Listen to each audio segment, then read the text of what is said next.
বৃষ্টি হচ্ছে, সেই বৃষ্টিতে আমাকে ভেসে নিয়ে যাবে না তো মা? উফ, বাইরে কি ঝড় বৃষ্টির শব্দে আমার কান একেবারে বন্ধ হয়ে আসছে। মা, তুমি আমার শক্ত করে ধরে থাকো মা, আমার ভীষণ ভয় করছে। ভয় পাস না রে মা টিংটি, তোর মা আছে তোর পাশে। টোনা, তোমাকে কতবার করে বলেছি সামনে বর্ষাকাল, তাড়াতাড়ি ঘর ঠিক করো, ঘর ঠিক করো। তো শুনলে না আমার কথা। এবার দেখো দেখো কি হাল হচ্ছে আমাদের। সবাই তাদের মজবুত ঘরে নাক ডেকে ঘুমাচ্ছে, আর আমরা দেখো কেমন আতঙ্কিত হয়ে রাত জেগে বসে আছি। টুনি, সব আমার দোষ। কেন যে তোমার কথা আগে শুনলাম না। আজ রাতটা কোনো রকমে কাটুক, কাল সকালে মিস্ত্রি ডেকে ঘর মজবুত করে বানিয়ে নিব। এ কি ঘরে ছাদ তো ভেঙে পড়লো। টোনা, এবার আমাদের কি হবে? সারা ঘরে যে জলে ভেসে যাচ্ছে। হে ঈশ্বর, তুমি ঝড় থামিয়ে দাও ঈশ্বর। ঝড় আরো বাড়লে যে আমরা বিপদে পড়বো। টোনা টুনি আর তাদের মেয়ে টিংটিং যখন ঘরের মধ্যে ঝড়ের কবলে পড়ে ভয়ে গুটিসুটি মেরে বসেছিল, ঠিক সেই সময় হঠাৎই ঝড় আরো বৃদ্ধি পায়। টোনা আর টুনির গাছের ডালের ঘরটা ভেঙে নিচে বন্যার পানিতে ভেসে যায়। এদিকে টোনা টুনি তাদের মেয়ে টিংটিং বন্যার পানিতে হাবুডুবু খেতে থাকে। হে ঈশ্বর, হে ঈশ্বর, তুমি আমাদের রক্ষা করো ঈশ্বর। টোনা, টিংটিংকে শক্ত করে ধরে রাখো, টিংটিং যাতে অন্যদিকে ভেসে না যেতে পারে। টোনা, তোমার হাত কোথায়? টোনা, টোনা। টুনি, তাড়াতাড়ি একটা কলা গাছ আঁকড়ে ধরো টুনি। টিংটিং, ধর মা ধর, এই কলা গাছটা শক্ত করে আঁকড়ে ধর, যাতে বন্যার পানি আমাদের কোথাও নিয়ে যেতে না পারে। এই যে এসো, আমরা সবাই কলা গাছটাকে আঁকড়ে ধরি। টোনা, সারা রাত তো এই ছোট্ট মেয়েটাকে নিয়ে এই ঝড় বৃষ্টির মধ্যে এখানে কাটিয়ে দিলাম। এদিকে বন্যার জলে টানে যে এ কোন কলা বাগানে এসে পড়েছি তাও তো জানি না। আমিও তো বুঝতে পারছি না টুনি, এটা কোন জায়গা। এদিকে সারা রাত জলের মধ্যে ভিজে থেকে আমার শরীর যে অবশ হয়ে যাচ্ছে ঠান্ডায়। আমাদের পুরো বাড়ি তো ভেঙে গেছে। টুনি, এবার আমরা কোথায় যাব, কি করব, কিছুই তো বুঝতে পারছি না। আহা, তোমরা বুঝি ভীষণ বিপদে পড়েছো? সারা রাত ধরে দেখলাম এই ঝড় বৃষ্টি মাথায় নিয়ে আমাকে আঁকড়ে ধরে আছো। কে গো তোমরা, আর কোথায় বা তোমাদের ঘর? কলা গাছের এমন নরম সুরে কথা বলা দেখে এ কেমন কলা গাছ? কলা গাছ কথা বলতে পারে? এ তো আমি বাপের জীবনেও শুনিনি। ওগো টোনা, আমরা কোন কলা বাগানে এসে পড়েছি? এবার আমাদের কি হবে গো? নিশ্চয়ই রাক্ষসী কলা গাছ আমাদের এখন গিলে খাবে নিশ্চয়ই। না না, আমি কোনো রাক্ষসী কলা গাছ নই। আমার কথা শুনে তোমরা ভয় পেও না। ওসব ভয় পাওয়া বাদ দিয়ে আগে বলো তো, তোমাদের এমন অবস্থা হয়েছে কেন? কিসের জন্য এভাবে বন্যার জলে কষ্ট করছো? শুনবে কলা গাছ, তুমি শুনবে, ওই ভয়ঙ্কর ঝড়ের কবলে পড়ে আমরা কিভাবে বাড়ি ঘর হারিয়ে নিঃস্ব হয়েছি। তাহলে শোনো, বলছি তোমাকে। আহারে, তাহলে তো তোমরা বড্ড অসহায় হয়ে পড়েছো। তবে তোমরা কোনো চিন্তা করো না, আমি তোমাদের সাহায্য করব। শোনো তোমরা, এই যে আমার কলা গাছ থেকে যে কলা পাতা দিলাম ছিঁড়ে, এই কলা পাতার উপরেই তোমরা ভেসে থাকতে পারবে। কলা গাছ, তোমাকে অনেক ধন্যবাদ গো, এইভাবে তোমার কলা পাতা দিয়ে আমাদেরকে সাহায্য করার জন্য। এবার তাহলে আমরা এই কলা পাতায় ভেসে আমরা অন্য জায়গায় চলে যাই, দেখি কোনো শুকনো জায়গা পাই কিনা। এই কথা বলে টুনি তার পরিবার নিয়ে কলা পাতায় ভেসে ভেসে কলা বাগান থেকে বেরিয়ে পড়ে।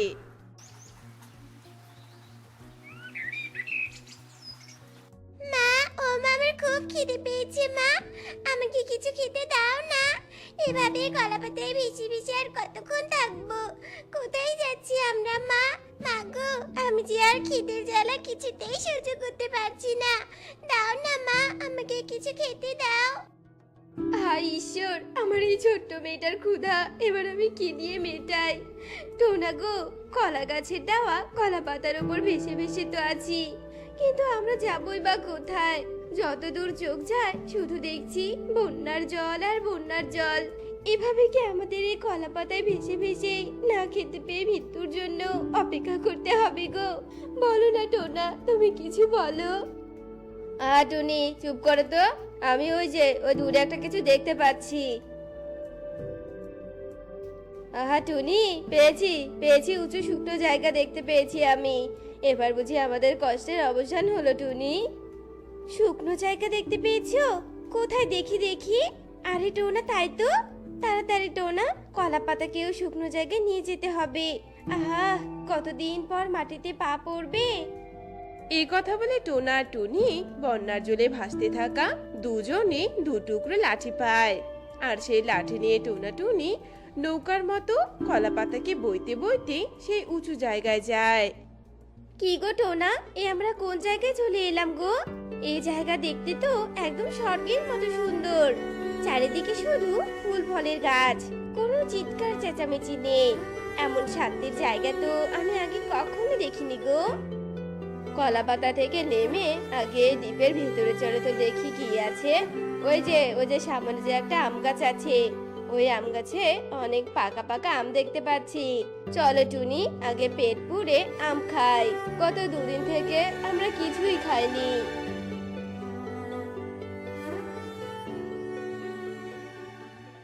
বাঁচাও, কে আছো? আমাকে একটু সাহায্য করো, আমার পায়ে কাটা ফুটেছে। আমি উঠে দাঁড়াতে পারছি না, কি ভীষণ যন্ত্রণা করছে।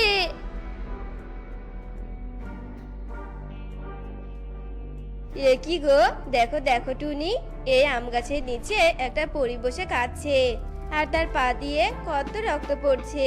টুনি, তাড়াতাড়ি ওই যে ওই লাল ফুলটা দেখতে পাচ্ছ না, ওই ফুলটা আমাকে এনে দাও তো। ওই ফুলের রস পরীর পায়ে দিলে পরী এক্ষুনি সুস্থ হয়ে যাবে।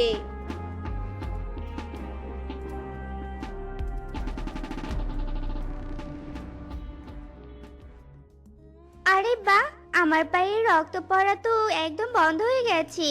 কে গো তোমরা? একেবারে দেবদূতের মতো এসে আমাকে বাঁচালে। এই জায়গায় তো আগে কখনো দেখিনি। আমরা এক অসহায় ভিনদেশি গো পরী, ঝড় বৃষ্টিতে নিজের ঘর বাড়ি হারিয়েছি, কলা পাতায় ভেসে ভেসে এই দ্বীপে এসে পৌঁছেছি। আমাদের কোনো পরিচয় নেই গো ফুলপরি, কোনো পরিচয় নেই। তোমাদের আর ভিনদেশি হয়ে থাকতে হবে না গো। তোমরা আমাকে অনেক বড় সাহায্য করলে, আর এই ফুলপরীকে যে সাহায্য করে তাকে আমিও সাহায্য করি। শোনো, তুমি যেহেতু ঝড়ের কারণে তোমার বাড়িঘর হারিয়েছো, সেহেতু তুমি তোমার পরিবার নিয়ে এখানেই বাড়ি বানিয়ে থাকো।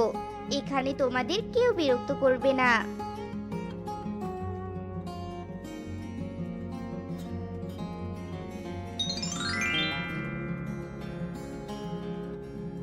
এই নাও, আমার পক্ষ থেকে একটা বাড়ি উপহার দিলাম।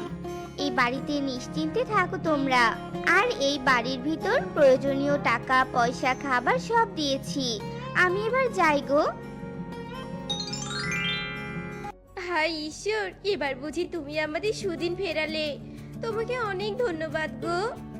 টুনি, তুমি কলা গাছকেও একটু ধন্যবাদ দাও, যার পাতার জন্য ভেসে ভেসে এখানে আমরা আসতে পেরেছি, ফুলপরীরে সাহায্য করতে পেরেছি। আর ফুলপরী খুশি হয়ে এই বাড়ি আমাদের উপহার দিয়েছে। চলো চলো, এবার নতুন বাড়ির ভেতরে গিয়ে বিশ্রাম নেই। কলা পাতার ওপর ভেসে থাকতে থাকতে বড্ড ক্লান্ত হয়ে পড়েছি। এই কথা বলে টোনা আর টুনি তাদের মেয়েকে নিয়ে ফুলপরির দেওয়া বাড়িতে ঢুকে যায়। এরপর থেকে টোনা টুনি সেই বাড়িতে সুখে শান্তিতে দিন কাটাতে থাকে। উফ, আমি আর আমার দুই মেয়েকে নিয়ে পাচ্ছি না। এক মেয়ে তো প্রকৃতি নিয়ে সারা দিন পড়ে থাকে, আর এক মেয়ে সারা দিন প্রকৃতিকে ধ্বংস করার জন্য পড়ে থাকে। এদের বাবা তো মরে গিয়ে বেঁচে গেছে, এখন যে আমি এদের নিয়ে কি করি? মা, আমাদের নিয়ে তোমাকে কিছু করতে হবে না। তুমি শুধু তোমার নিজের শরীরের চিন্তা করো, আর টুকটুকির পড়াশোনার দিকে একটু নজর দাও। এত পাকামো না করে নিজের পড়াশোনার দিকেও একটু নজর দে, বুঝেছিস? হ্যাঁ মা, খুব করে বুঝেছি। এবার শোনো, কুহু আমাকে কিছু ফলের গাছ দিতে চেয়েছে, আমি বরং এক্ষুনি গিয়ে ওগুলো নিয়ে আসি। এরপর টুকি কুহুর কাছে যায়।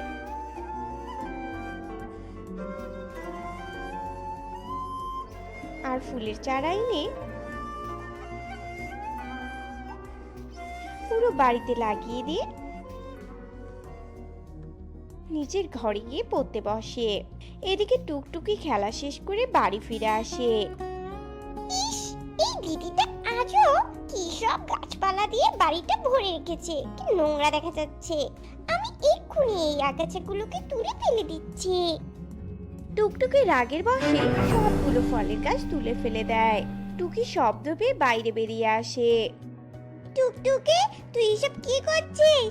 তুই জানিস না গাছপালা পরিবেশের জন্য কত উপকারী? গাছপালা যদি না থাকে তাহলে বৈশ্বিক উষ্ণতার জন্য একটা সময় বৃষ্টিপাত হওয়া বন্ধ হয়ে যাবে। আর বৃষ্টিপাত বন্ধ হয়ে গেলে পুরো পৃথিবীতে খরা দেখা দিবে। সেই খরার ফলে ফসল চাষ হবে না, তখন আমাদের না খেয়ে মরতে হবে রে। শোন দিদি, তোর এসব বাজেরা ফালতুকে নিজের কাছে রেখে দে, আমাকে দিতে আসিস না। কারণ আমি তোর মতো আনকালচার গাইয়া খেত নই। আমি একজন শিক্ষিত সুন্দরী স্মার্ট মেয়ে। ও, এতক্ষণ ধরে কথা বলে শুধু শুধু আমার এনার্জিগুলোই লস করলাম। শোন টুকটুকি, যেদিন তুই বুঝতে পারবি যে এগুলো তোর ভুল ধারণা, সেদিন তোর হাই হাই করে কপাল চাপকানো ছাড়া কোনো কিছু করার থাকবে না, এই আমি বলে দিলাম। তুই চাই সত্য আমার সামনে থেকে আমাকে ঘরে যেতে দে। টুকটুকি টুকিকে ধাক্কা মেরে সরিয়ে দিয়ে নিজের ঘরে চলে যায়। ছোট বোনের এমন আচরণে টুকি অনেক কষ্ট পায়, কিন্তু সেগুলোকে গায়ে না মেখে টুকি আপন মনে নিজের কাজ করতে থাকে। এভাবে দেখতে দেখতে রাত হয়ে আসে। সবাই ঘুমিয়ে পড়ে। এরপর দেখতে দেখতে সকাল হয়। মা, আমি আজ পূর্বের জঙ্গলে যাব। শুনেছি ওখানে নাকি অনেক পাখি বিপদে আছে। যদি সম্ভব হয় আমি ওদের আমাদের এই জঙ্গলে নিয়ে আসব। আমাদের এখানে তো কোনো সমস্যা নেই, তাই না? আচ্ছা ঠিক আছে রে মা, তবে সাবধানে থাকিস। টুকি তার কাজের উদ্দেশ্যে যাওয়ার জন্য বেরিয়ে পড়ে। কিছু দূর যেতেই টুকি একটা গাছের তলায় এক টুকরো মেঘকে পড়ে থেকে কাতরাতে দেখতে পায়। ও মেঘ, তোমার কি হয়েছে? তুমি এভাবে কাতরাচ্ছ কেন?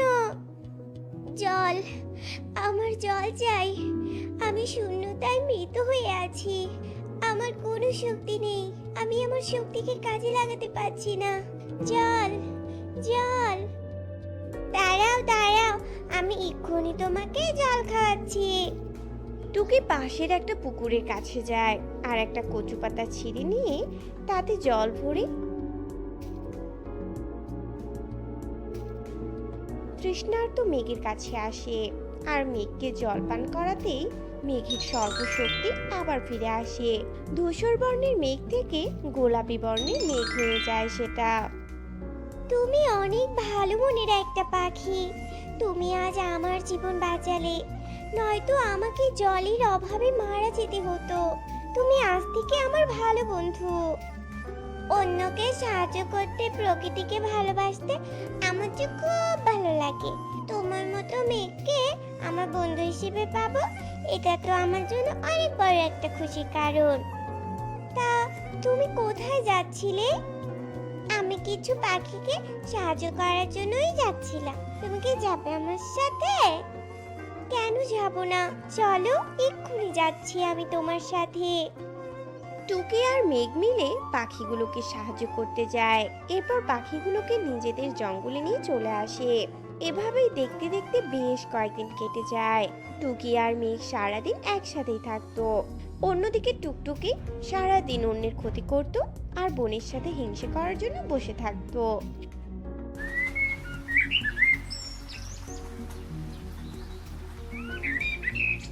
একদিন সকালবেলা টুকটুকি, টুকি, আমার শরীরটা ভীষণ খারাপ রে। তোরা দুজন আমার পাশে একটু বস না। মনে হচ্ছে আজই আমার জীবনের শেষ দিন হবে। তুমি এসব কথা একদম মুখে আনবে না মা। চলো, আমি তোমাকে এক্ষুনি ডাক্তারের কাছে নিয়ে যাচ্ছি। না রে মা, না, ডাক্তার দিয়ে যে আমার আর কিছুই হবে না। টুকি, তুই তোর ছোট বোনটাকে সব সময় দেখে রাখিস। ওকে সব সময় মায়ের স্নেহ ভালোবাসা দিয়ে আগলে রাখিস মা। কখনো ওকে কষ্ট দিস না, কখনো না। ওসব নিয়ে তোমাকে আর ভাবতে হবে না মা। না মা, চলো না, তোমাকে ডাক্তারের কাছে নিয়ে যাই। টুকটুকি তার কথা শেষ করতে না করতেই টুনি তার শেষ নিঃশ্বাস ত্যাগ করে। দুই বোনই মাও মাও করে কেঁদে ওঠে। এরপর সবাই মিলে এসে টুনির লাশটা নিয়ে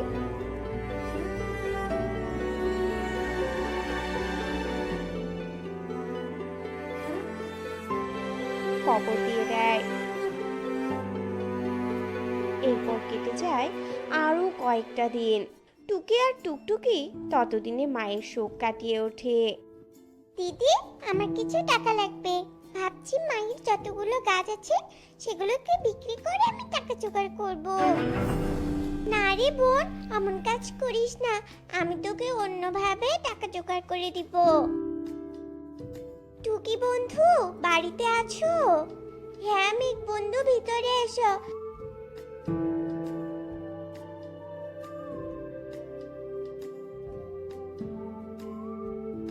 আসলে হঠাৎ করেই মা মারা গিয়েছে তো, তাই আমি আর তোমার সাথে দেখা করতে পারিনি গো। আহারে, তুমি তো তাহলে অনেক কষ্টে আছো। বাইরে চলো, প্রকৃতি দেখলে তোমার মনটা ভালো হয়ে যাবে। দিদি, তুই এসব কি আজেরা জিনিসের সাথে বন্ধুত্ব করেছিস? হ্যাঁ, আচ্ছা যাই হোক, তোর ব্যক্তিগত ব্যাপার এসব। শোন, আমি লোকজন রেডি করে গাছপালাগুলো কেটে নিচ্ছি। তোর ইচ্ছে হলে আসিস, না হলে নেই। বোন, তুই দয়া করে কাটিস না গাছগুলো, আমার কথাটা তো শোন। ওগুলো মায়ের শেষ স্মৃতি আর পরিবেশের জন্য অনেক উপকারী রে। তোকে কতবার বলতে হবে হ্যাঁ, যে আমি কাটবই, আমাকে জ্ঞান দিস না তো। দেখো বোন, গাছপালা পরিবেশের জীবন। আজ গাছপালা আছে বলে আমরা সবাই কার্বন ডাই অক্সাইড ত্যাগ করে গাছ থেকে অক্সিজেন নিয়ে বেঁচে আছি। গাছ আমাদের জীবন বাঁচায়। দিদি, তোর এই ফালতু বন্ধুকে আমার সাথে কথা বলতে বারণ কর, আমার কিন্তু একদম ভালো লাগছে না। এসব বলে টুকটুকি রাগ করে সেখান থেকে চলে যায়। এদিকে টুকি বোনের এমন আচরণে অনেক কষ্ট পায়, আর মেঘ টুকিকে সান্ত্বনা দিয়ে বাইরে নিয়ে আসে। প্রকৃতি দেখে টুকি অনেকটা শান্ত হয়ে যায়, আর অন্যদিকে টুকটুকি জঙ্গলের সব গাছ কেটে মরুভূমির মতো করে দেয়। এভাবেই দেখতে দেখতে বেশ কিছুদিন কেটে যায়। গাছপালা না থাকার কারণে বৃষ্টিপাতও বন্ধ হয়ে যায়। পুরো জঙ্গলে খরা দেখা দেয়। মাঠ ঘাট শুকনো কাঠ হয়ে যায়। পাখিরা না খেয়ে মরতে শুরু করে। মেঘ বন্ধু, তুমি কিছু একটা করো মেঘ বন্ধু, জঙ্গলের সব পাখিরা যে অনেক বিপদে আছে। শোনো টুকি বন্ধু, আমি এক্ষুনি মেঘের ভেলা পাঠিয়ে দিচ্ছি। তুমি জঙ্গলের সব পাখিদের নিয়ে মেঘের ভেলায় করে মেঘের রাজ্যে চলে এসো। ঠিক আছে মেঘ বন্ধু।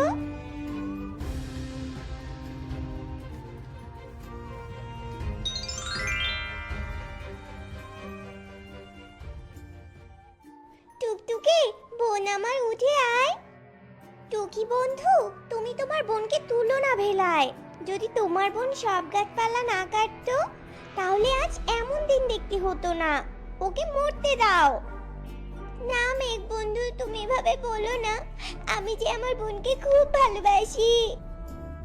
দিদি, মেঘ বন্ধু, আমার অনেক বড় ভুল হয়ে গেছে। আমি আমার নিজের ভুল বুঝতে পেরেছি, তোমরা আমাকে মাফ করে দাও। আমি এমন ভুল আর কোনোদিন করব না। আমি মরতে চাই না, আমি বাঁচতে চাই। মেঘ বন্ধু, তুমি আমার বোনকে মাফ করে দাও। তুমি যখন বললে তখন আমি মাফ করে দিলাম।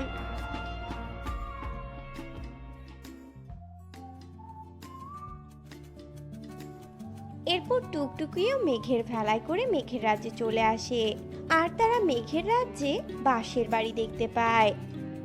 তোমরা সবাই মেঘের রাজ্যের বাসবাড়িতে ঢুকে যাও, আর সেখানে তোমরা তোমাদের প্রয়োজনীয় খাবার দাবার সব পেয়ে যাবে। এরপর সবাই মেঘরাজ্যের বাঁশের বাড়িতে ঢুকে পড়ে, আর ভিতরে প্রয়োজনীয় সবকিছু দেখে সবাই অনেক খুশি হয়ে যায়। তোমরা সবাই আম করে নাও, পৃথিবীর মহামারী শেষ হয়ে গেলে আমরা আবার পৃথিবীতে ফিরে যাব। আর আমি গিয়ে পৃথিবীতে কিছু ফল আর গাছপালার বীজ ছিটিয়ে দিয়ে আসছি। ওসব থেকে গাছপালা হতে হতে আমরা এখানেই থাকবো। এরপর টুকি তার কথা মতোই কাজ করে।